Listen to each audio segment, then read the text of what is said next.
Impromptu episode of the Schmozone Podcast. Helen Esports, Jamahal Hill, the number 10 UFC light heavyweight, and Sucker Punch, Brian Butler. Thanks for having us. I appreciate you having us, bro. Man, you just weighed in, and then you come right from the Apex right to the Schmozone studios, man. You got a lot to get off your chest, huh? I just want to talk about some things, just some things we want to talk about. I've been watching, but I've been also weighing in, handling my own business, not in my business out of the way. I got some time now. Let's talk. 100%. You're coming off back-to-back performance of the night bonuses, and this is your second fight in a row where you're headlining a fight night. That's big time. Yeah, man. It's been great, man. It's been a dream come true. This is what I've been waiting for. And responding in this way, like getting knockouts, getting finishes. Like tomorrow. I can't even explain. My bad. But yeah, like tomorrow, I just can't explain the feeling that I get whenever I'm like thinking about this fight and feeling this matchup. How do you top off that knockout against Johnny Walker? Because that's on everybody's highlight reel, man. The chicken dance, everything, like that is hard to beat. Yeah, but I like the challenge. So we're gonna see if we can do it even better tomorrow. And that's what I expect to do. I go in expecting these things. Ideally for you, though, how do you visualize tomorrow playing out? Ideally for me, I don't like to think like a certain way of it playing out. I like more so for me is just like understanding. Just as long as I'm comfortable and I'm understanding what's happening in front of me, just let it all happen. Understanding this is gonna happen in front of me. I'm gonna know what to do. I'm gonna see these things coming, and I have all the tools to deal with them. So it's more so about just trusting that process. One thing I know you probably want to get off your chest, this debate that was going on this week for the most successful fighter coming off Dana White's Contender Series. The fights on Tuesday night were amazing. A lot of contracts given out the week before, kind of subpar, but you and Sugar Sean O'Malley going back and forth for the most successful Dana White Contender Series alum.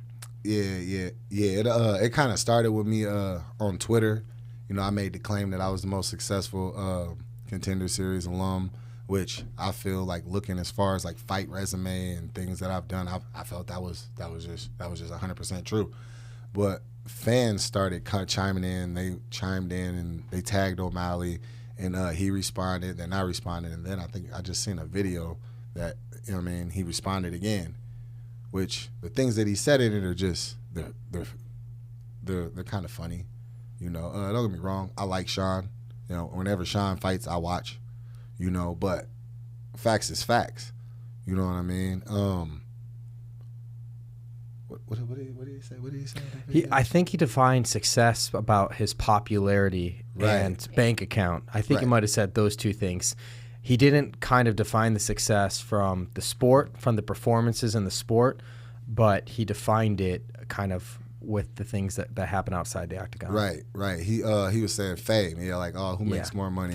Who's more fame? Like, popularity. Like, I didn't know this was a popularity contest. When I was speaking, when I made that post, when I said success, I was talking about what I've done in the job that we're both in, So whenever he sits back and he actually thinks about that now, yeah, he has to go to money. He has to go to money, and he has to go to popularity, which we can break all of that down, because the reason why Sean O'Malley is actually really popular like that, he got a leg up from the start. He had Snoop Dogg as commentating his first fight on Contender Series. You had you had Dana, who believed in you, and he wanted to give you that push. So he had a lot of things working in his favor. Like me, I gotta work for it. I gotta work for everything. I've been working hard. I've been getting everything that I got out of the mud. I came in immediately within my first year, and I was already fighting ranked guys. So I've had to earn mine against the top half of the division. He hasn't done that. But somehow, because a lot of people know who he is, and a lot of them aren't even fight fans, he feels that's his beating chest. That's his leg to stand on. But the conversation was, what are you doing in the cage? Yeah, I mean, I guess it depends on how you want to define it, right? You know, like recession. Right. And changing the definition of things, but I mean, I would like to not see, wrong. Everybody, if he's looking at it in his way, he's successful. If you're looking at it your way, you're successful. 100%. I'm not saying he isn't successful. Sean is 100% successful. You're both successful. He's been doing his thing. I think he even mentioned something about him fighting Petr Yan, which is weird because you haven't beaten anybody ranked, but you get in the number one contender fight. That's a strange thing. That's not really. It's a weird flex to me. But yeah, bro. Like I said, when he fights, I watch him fight. You know, I like to see him fight. You know, even though he says he don't watch me fight, he probably could have learned something, but it's cool. Yeah, I mean, there's a lot of parallels just from, like, you both have one loss. I'm not even counting the no contest because you knocked the guy out and then the whole marijuana thing, which is such bullshit to begin it with itself. That doesn't even count. But you both have a loss, like his to Cheeto Vera, the one ranked guy that he really fought to date, and then you having the injury against Paul Craig. I remember we were cage side for that too. So the similarities there. But I think in terms of strength of schedule and opponents, you have that. The performance bonuses, you guys both have bonuses, but where you have fought now, this is your second time headlining a fight.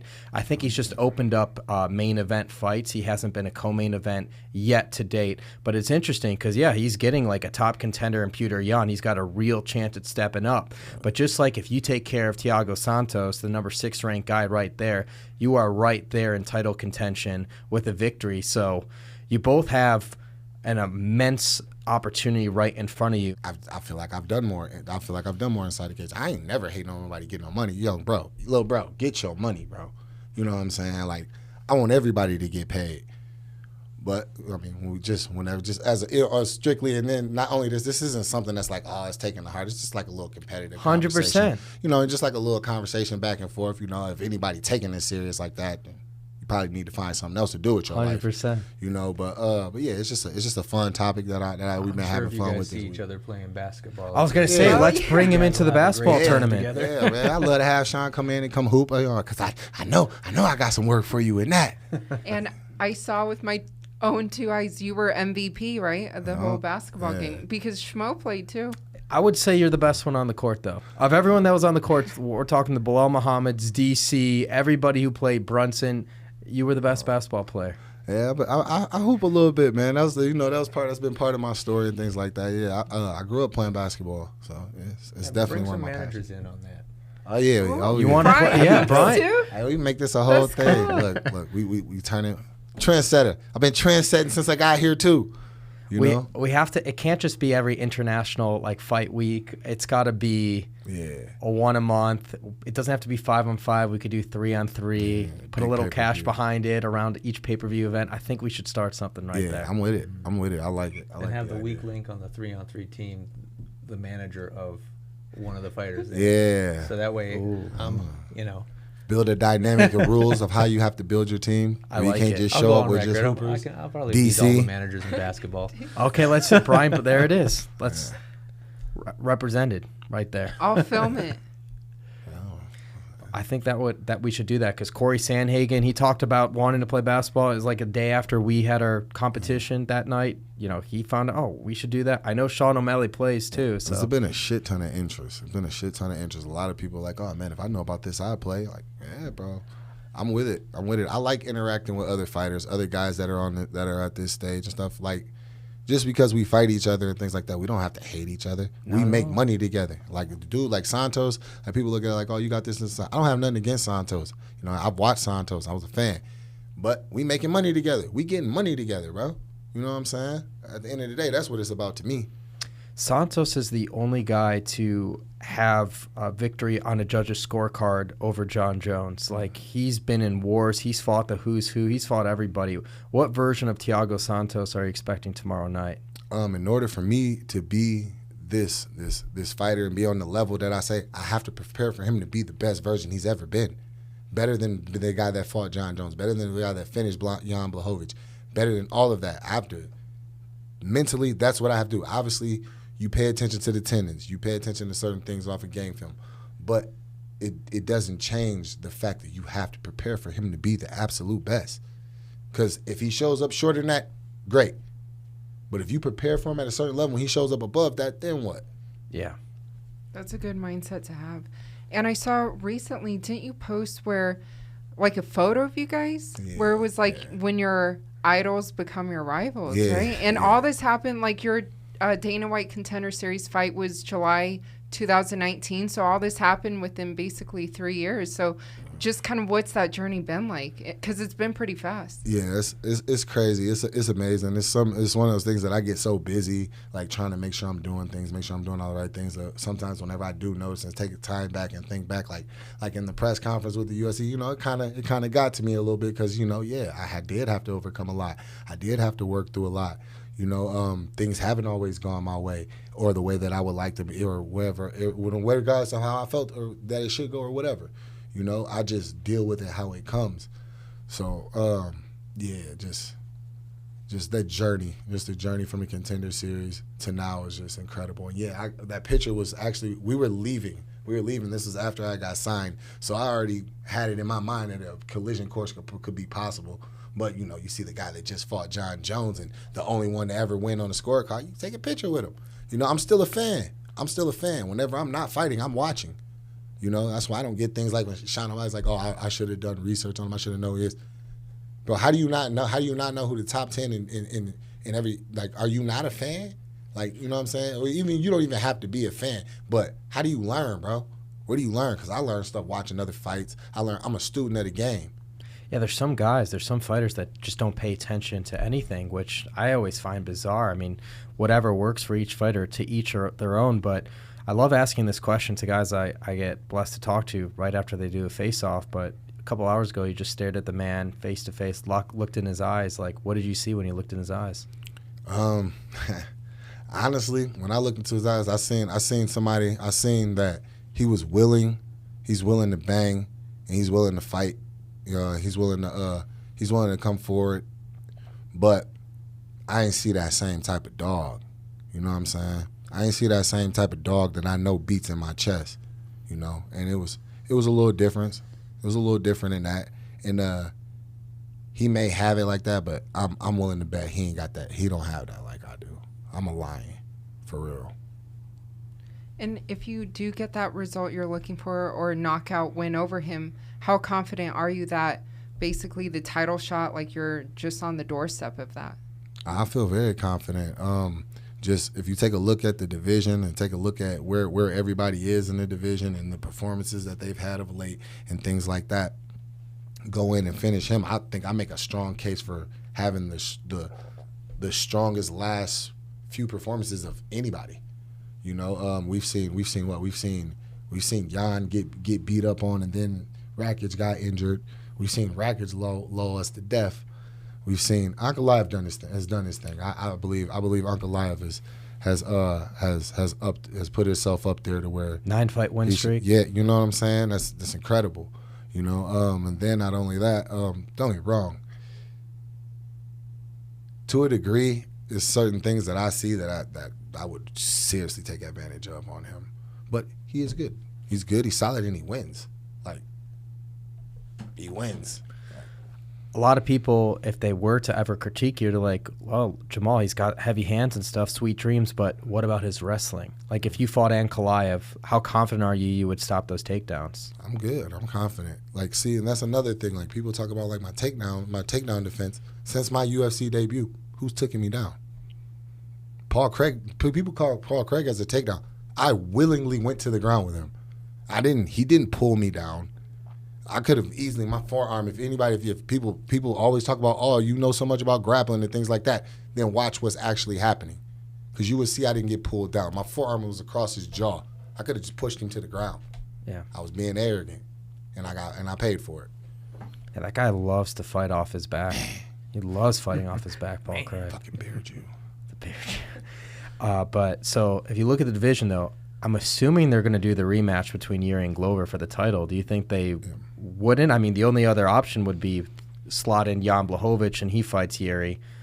You don't think that will happen? I don't. Yeah. So then Blachowicz fights either you or Ankalaev? I don't think Ankalaev takes that fight because I think Ankalaev probably feels like he deserves a title shot, which can you argue? 9 straight wins. Who else has that? Who else has that streak in that top title contention? In a different division, that's why like Islam Makhachev is fighting Charles Oliveira for Leon Edwards vacant. Yep, Leon Edwards. He's fighting in Salt Lake City against Usman. Josh Emmett. That's why Josh Emmett's pushing for pushing for it at 145. Like you got all these guys. I think it's crazy that Yair Rodriguez wouldn't fight Josh Emmett for an interim title. He would just wait no matter what, just wait for Volkanovski to recover to fight for the belt. That's understanding the danger of taking that fight. That's a business decision. I understand a business move when I see a business move. But there's gold on the line, right? Pay-per-view points, right? Yeah. Yeah, well, shit. Yeah, you got a point, Schmo. You got a point. But I'm not in his mind. I don't know. Let me throw something else at you, too, because a lot of conversation, too, is if Usman beats Leon Edwards, he's not going to fight at 185 against Izzy, his buddy. He's not going to fight Chimaev. If Chimaev beats Nate Diaz, he would go up and challenge for 205. What do you make of Usman fighting for the 205-pound strap? If that's what they want to do, I mean, like that's interesting. It's crazy. Which I don't see it. Like I don't see it. Just for like, and this ain't no knock on Usman because he's the pound for pound best ranked fighter in at this moment. What he's done speaks for itself. What is he like? He's 12 straight wins. I think if he wins, he ties Anderson Silva's record of 16 straight victories. You see what I'm saying? Like that's crazy, but that's in your lane. Like now you talking about leaving out of I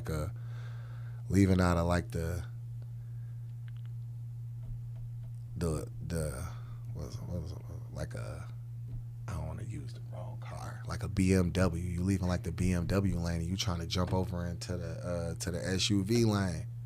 Like it's a little different, bro. It's not one weight class, it's two weight classes. And we saw when Izzy went up to light heavyweight, and one of them is the biggest jumps in between weight classes. Yeah, because already, as you mentioned, middleweight, you're not going up 10 pounds, you're going up 20 pounds from middleweight to light heavyweight. So now you're talking, and 170 to 185, so that's 15 plus 20, that's 35 pounds. Yeah. That's a lot of weight. Yeah.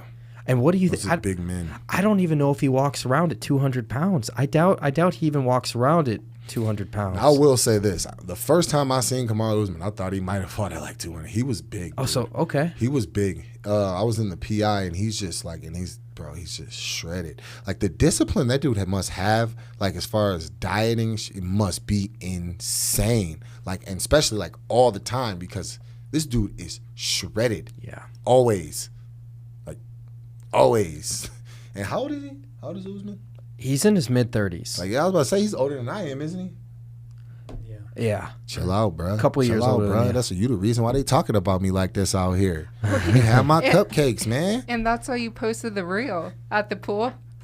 Yeah, had to show them the real American body. All right, that's the true American body. All right. Most of these guys out here talking, they're not gonna strap on a Speedo and they're not gonna put themselves out there.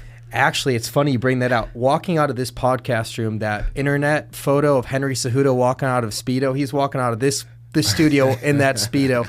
I think you look a little bit better in the Speedo than Cejudo does. I'll give that to you. Thank you. Patriotic Speedo as well. You got to represent. America's ass. Yeah, I can only imagine what that's going to look like 6 days from now. You know, if you're fresh off that victory and riding high on life. It already looks different since weigh-ins. What's your go-to meal post-weigh-in?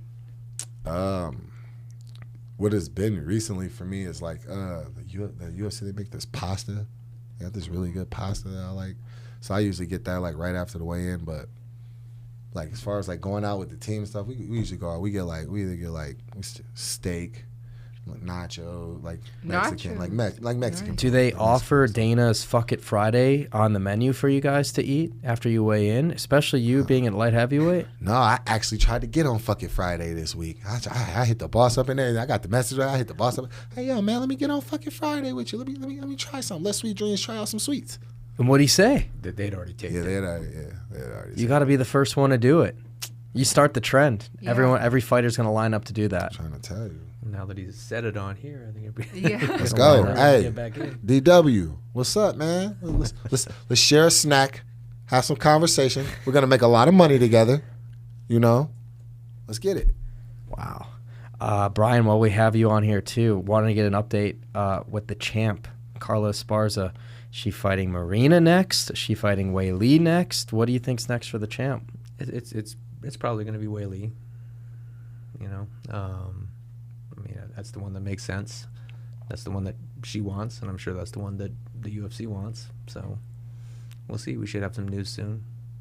You think it would be before the end of the year or beginning of next year? I would say it'll be before the end of the year. Well, there's a couple of pay-per-view cards without some main and co-main events. It could make sense. I know they got Madison Square Garden. I know they got here back in Vegas in December, so something like that could happen. That Abu Dhabi card is absolutely stacked. Mm-hmm. They really loaded that one up. Yeah, Abu Dhabi cards are usually good. Yeah, this MSG one is going to be pretty special too. I think that's where The Glover and Yuri. That's where Glover and Yuri could happen. I was about to say. Wait, they made that fight already? No, that's what we speculate. You know, I mean, we could sit here and just tie strings as much as we can. I think the paperwork has been sent. I think the paperwork has been sent. That makes sense too, because Glover's in Connecticut and New York are right next to each other. It's a huge fight card. I think they're going to end up doing Poirier Chandler at MSG too. That's going to be a good one too. Fireworks. That's going to be a good one too. I think the only thing holding that up is if they're going to make that 5 rounds or 3 rounds. Yeah. But everything else. If y'all need 5 rounds, you can slide Sweet Dreams in there. You know, I don't mind taking over, saving the show. You have experience with those 5-round fights. Yeah, man. But I'll take it, man. I'm gonna keep building up that experience. That's championship experience, you know. And I look at myself as a champion, like even as now, just without obviously I'm not the champion, and I haven't gotten there yet. But that's how I prepare, and that's the mindset I carry. Speaking of champions, what'd you make of? I think he was teasing this. I don't think this is real, but our guy DC teasing a comeback to light heavyweight. Because he technically never lost the light heavyweight strap. He wants to come back there for the belt. I didn't see that. I didn't see nothing about that. I don't think that was real. I don't think that was real. That's real, man. DC look happy, man. He don't look like he ready to get out there and be out here killing himself, out here trying to tussle around with these young punks. He's very competitive in basketball.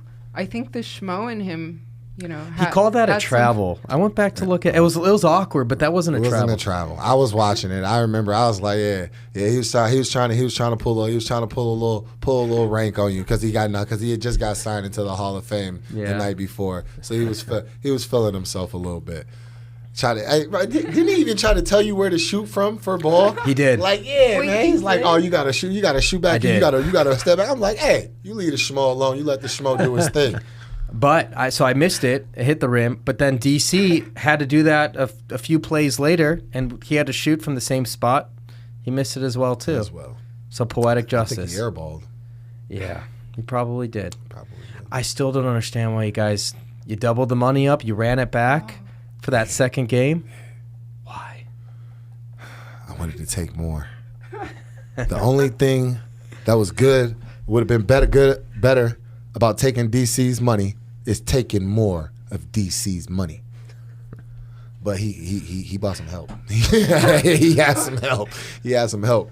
I still went off that game. I scored like 9 points that game. Yeah, you were our best player. Yeah, I was still getting off on them boys. I was tired. I got a little windy. That's right. I mean, I think for me, I set the tone because I opened up the game with the steal for our team, turnover on their end, and then we scored the bucket and we got the first points. Hey, I don't overlook the Schmo's defense. That was my best part of the game. Out there working, baby.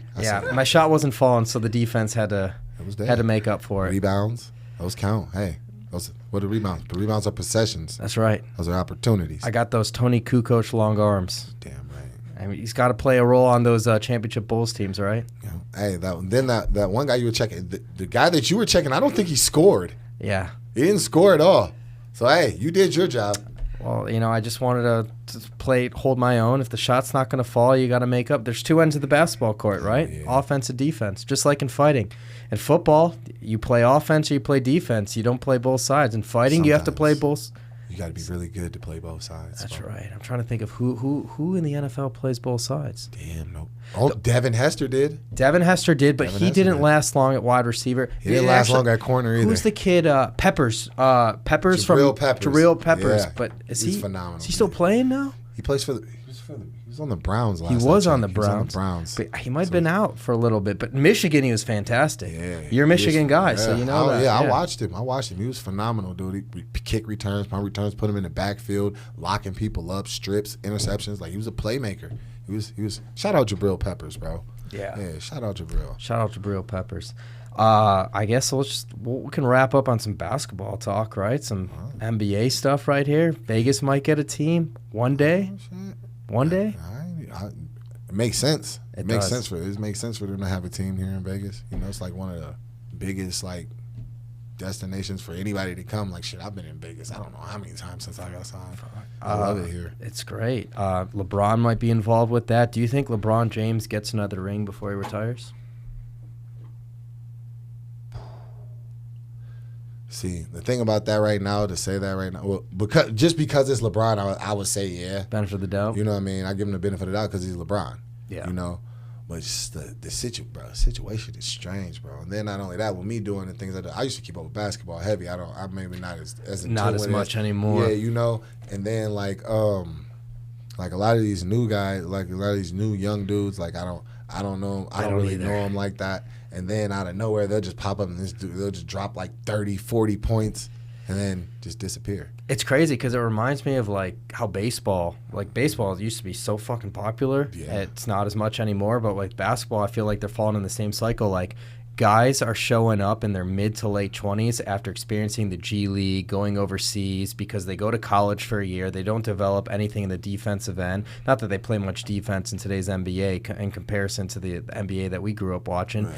But like they show up in their mid to late 20s and they've already been seasoned vets playing overseas, and they come on the scene and you have no idea who they are. I think a lot of it has to do with like the personality and them marketing themselves as well. You know, like for like a lot of these dudes, they seem like they just like just too cool to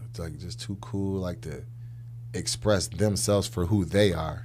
You know what I mean? Instead of just putting up the image of what they feel like people would think would be cool, or what people would feel like even like the whole thing with the Speedo. Personally, I never wear a Speedo. I would never wear. But it's just like bro, like people are like just the reaction of some of the people after it. It's like it's just a piece of clothing. Exactly, and you don't give a fuck. They be like, right, you know what I mean? I had fun just the fact that people were bothered by it. It's funny people's reaction to it. You know, I just like to have fun with things. I feel like people should do that a lot more, bro. Well, I think those guys, especially like if you talk about NFL and NBA, those guys have been coddled since they were like young kids. AAU system for basketball too, and Pop Warner like fed sneakers, money on the table, like told you're the shit your entire freaking life, and then some pan out, some don't. But I feel like they're under scrutiny for basketball players than football. Probably more than basketball than football too, just by sheer numbers of it too, because there's less basketball players that make it than football. I'm talking about as far as the coddling, bro, because I played football, bro. Unless you were like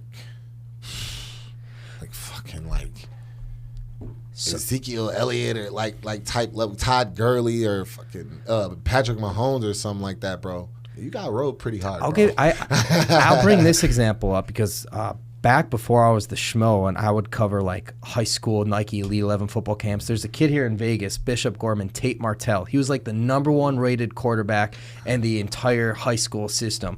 Offers everywhere. Ended up going to Ohio State, transferred to Miami, never panned out or everything. And I think even he's quit recently, but even transferred back to UNLV. This guy was coddled from a young age. Never panned out. Never make it to the NFL. Like at least Johnny Manziel made it for a couple years before he got out. Yeah. But like this guy never made it, but he was coddled in that system. Like I just think that's a detriment. Like as opposed to fighters, for you guys, you have to scratch and claw and get everything you work for every step of the way. And you can't, bro. It's like the margin for error is so small. Yeah. Like you could come out and you can win dominantly, give people the best, most spectacular performances that they've seen, like 3-4 fights, and come out one fight and look bad and get beat. It's, oh my God, he's washed. Dude, even you can win. Look at what they're saying about Israel Adesanya in his last performance against Cannonier. Now, don't get me wrong. As a spectator, I was there in the crowd. You know what I mean? Was I fully entertained by the fight? No, I wasn't entertained by like that. I was not as far as the action goes. But what was entertaining, what you can take from is the fact that at this level, he can control that fight and make it like that. Yeah. There was nothing Jared Cannonier could do. Right. Like, he just used a jab in the front leg, in the front, and just chopped his front leg. And it, simple weapons, left one of the best fighters in the world froze. That's incredible. Definitely. Even if it's not something, you know what I'm saying, great to watch. If you could just go out and just beat people, just like all right, fuck it, it may not look good, but I still beat you, I still won. Like, that's just crazy, bro. Some people just know how to win, bro. Yeah, that's an important factor too. That's what it is. That's the most important factor. 100%. But if you're not first, you're last. Yeah. Ricky Bobby. There's no second place checks, right? You know? There's no second place checks. Well, there is, but it's like it's not. It's like half. It's same. like half of the first one. Exactly. It's like half of the first place check. For sure. Well, damn. Did we miss anything? You want to get anything out? We appreciate you coming on. Nah, man. I think it was a good talk, bro. It's a good talk. It's always a good talk talking to you guys. Yeah, we're fired up. Yeah, man. I'm just ready, man. I'm ready for tomorrow. I'm ready to just, man. I can't explain it. I just can't explain it. The feeling and just like where I'm at right now. I'm just ready to get in there and show it. Justify, which already is your position's most successful fighter coming off the Dana White Contender Series. Damn right.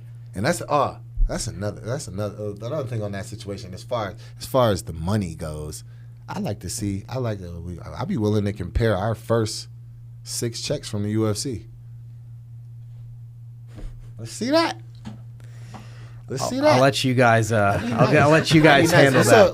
What's up, Sean? Let's check it out. Let's see. Yeah, both you guys are. I think both you guys are stars in this organization. Oh, yeah, 100%, bro. Dude's a stud, bro. Regardless of anything, it's like, bro, dude is a stud, bro. He's entertaining to watch. Regardless of what he says, following behind this or anything, I'm still gonna watch him fight. You know what I'm saying? When he fights, I'm still gonna watch. You know, and that's for me. You know what I mean? Just because I like to see new things. I like to see people go out there and try new things, implement new things. I'm a fan. It is what it is. But you got to get them numbers up on the wins, though, little bro. Thing's got to fight Cheeto again. That'll be a fun fight. That'll be fun, yeah. But Cheeto's got a big fight. That's the thing. Most of the fights that he's in are fun fights. Yeah. Unless he pokes the guy in the eye. Gets a little awkward there. Yeah. Those eye pokes aren't always fun. All right, there it is. Episode 107 of the Schmozone Podcast. We are out.